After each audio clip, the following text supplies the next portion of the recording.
waalidku waxa uu dareemaa marka uu howlgab noqdo carruurtiisuna ay koraan oo ay ka kala guursadaan kelinimo.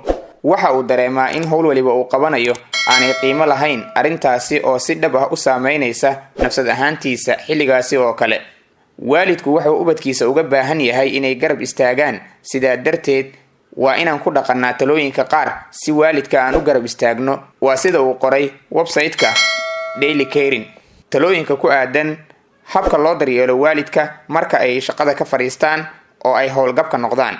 dadka waaweyn waxaa dhici karta inay hurdayari soo wajahdo, arrintaasi oo mashaakil badan oo dhanka caafimaadka ah uu ka dhalan karo. sidaa darteed waxaa lagama maarmaan ah inaad waalidka siiso talooyinka qaar, sida in aad jadwal hurdo u samayso ama aad kula taliso inay kafeyga cabin si aanay hurdayari u dareemin.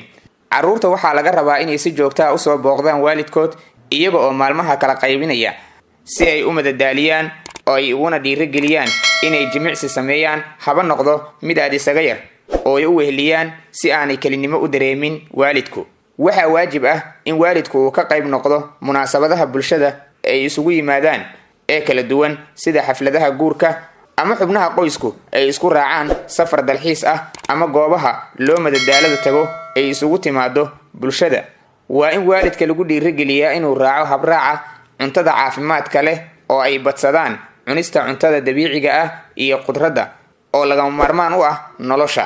sidoo kale halkan waxaa lagula talinayaa in carruurta ay waalidkooda u muujiyaan kalgacalka ay u hayaan, sida inay hadiyada usoo iibiyaan si joogto ah, ayna usoo booqdaan oo ay u daryeelaan, arrintaasi oo qayb ka qaadanaysa caafimaadkooda iyo fayoobi qabka waalidka.